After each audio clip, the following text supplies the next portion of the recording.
Handling super rare conditions in your long case. Hello Dr. Humans, welcome back to another long case lesson. This week I'm going to give you 3 tips on how to handle rare conditions that you see for the very first time in your long case on exam day. So I've heard this story time and again. People who have failed their entire exam because their long case patient on exam day had something super rare and it rocked them to their core. And this is completely understandable, right? You've done all that practice, you've found every condition you can think of, you've tried really hard in the months leading up to your exam, and then somehow on exam day you're faced with something you've never seen before and you start to panic. I don't know anything. I don't know how to do this. And then we unravel, we fall apart because we just can't get over that mental hurdle of this exam day surprise, right? And that internal narrative where we're panicked and we're stressed and we feel underprepared, that can absolutely put you at risk of failing your entire exam. No doubt about it. But the good news is that this destructive narrative can be cured and we can absolutely maintain control of our long case even when we have never heard of a particular condition before. And if you follow these 3 tips that I'm going to give you in this video, you will become bulletproof and feel oh so confident no matter what comes your way on exam day. Tip number 1, take the history in the way you intend to present the history. Now, if you're in my long case course already, you'll know that I harp on quite a bit about taking the history as you mean to present the history. And in my course, I have an acronym I use to help my students work through this. But the acronym is not the thing that is important here. And chances are you're using some kind of acronym for your history taking. So I don't want to talk about the acronym, but I do want you to have a system and I want you to apply that same system to every single condition in your long case, from diabetes to heart failure to the rare condition that you just heard of 2 minutes ago. It's all the same, I promise. So we use that system and we take the history in the order of the system. Now, what I don't want you to do is have a system and then let the patient speak freely and try to mold that into your system. You know, that is a recipe for disaster.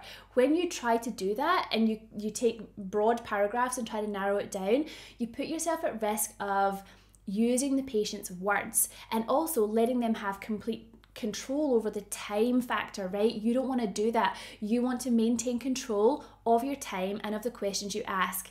And so take the history in the way that you would like to present the history. Do it in that order. Do not jump around, because when we do this, we set ourselves up for success.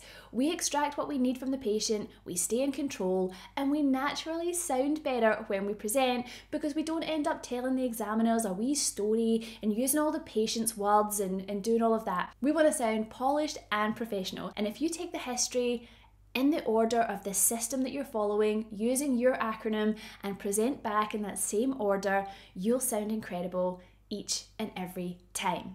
Have I made myself clear? Game changer. And when it comes to rare conditions, this is absolutely true.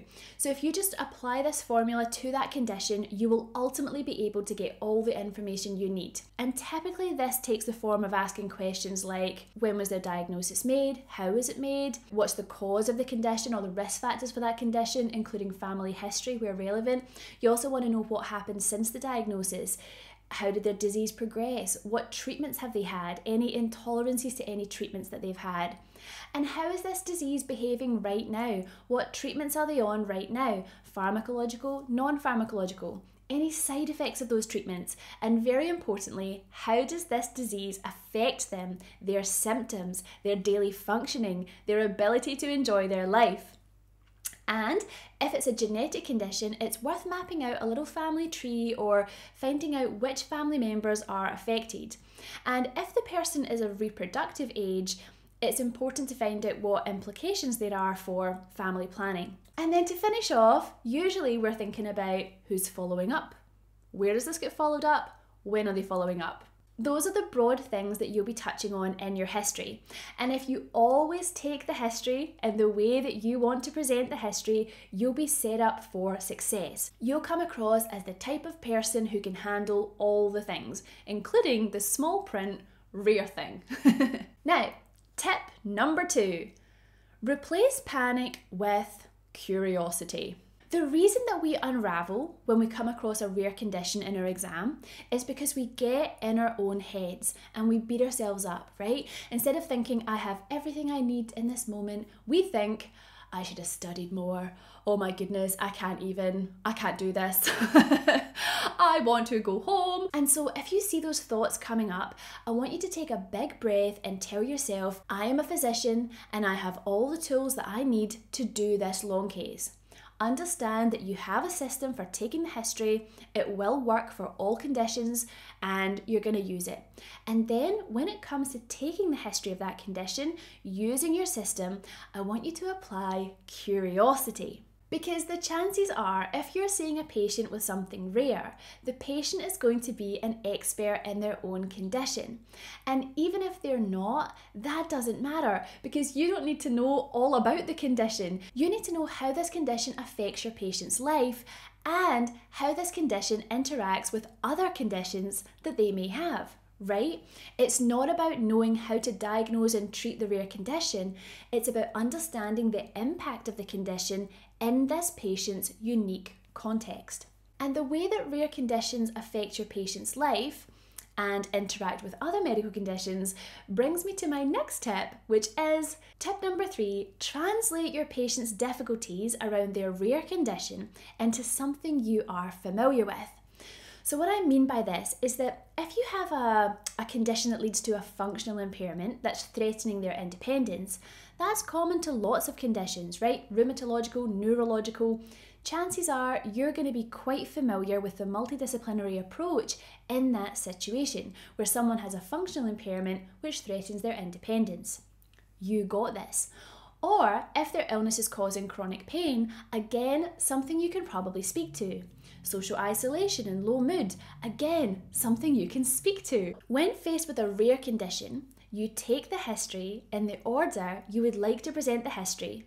You stick to your system and you remain calm and curious. And you make sure that if you know nothing else, you know how this condition affects the patient and their life and how this condition might interact with other medical conditions, and aim to translate those problems they are having due to this rare condition into more familiar territory. This is going to help you in the discussion to construct a beautiful management plan that acknowledges this rare condition without letting it get in the way, because ultimately your examiners won't know all the ins and outs either, right? They're going to be doing what I'm telling you to do, which is trusting their physicianly toolbox and applying the knowledge they do have as well as their varied experience to this patient. They will gravitate towards common ground, which is the patient's unique context, the impact of illness, and all the juicy gen med things that are widely applicable. And so those are my 3 tips for handling literally anything in your long case. And if you do those 3 things, I am confident that you will stay on track, impress the examiners, and increase your chances of passing on exam day. And of course, if you are listening to this and thinking, I don't have a system. I don't have a system for history taking, Christine, or the discussion, or the ability to discuss those gen med things that you just mentioned, like chronic pain or depression, I don't have a system, then of course be sure to check out Rock Your Long Case on Demand. In this course, we provide all the how-tos of the long case and provide lessons which are an ultimate shortcut to learning how to discuss those juicy gen med issues, such as obesity, chronic pain, depression, diabetes, falls, osteoporosis, as well as rheumatology, CKD and dialysis, transplant, all the types of transplant, it's all in there. And if you're watching thinking, is there still time to get through this? Like, can I get through this before my exam? I guess it depends when your exam is, but overall the answer is absolutely. The course was designed to be integratable with doctor life, so you can download some of the lessons and go for a walk or listen on your commute, do your cooking. And the way that the content is delivered is in a warm, cuddly style that should leave you feeling empowered, calm, and more confident to discuss those issues in your long case. Of course, you have to combine those lessons with practice and individualize your care plan to your patient. But if you are looking for a fun, gentle way to study in the next few weeks as you come up to your exam, then Rock Your Long Case on Demand is available. I'll leave the link below. And otherwise, stay tuned here on YouTube as I have a few more long case lessons for y'all. I'll see you next week. Bye!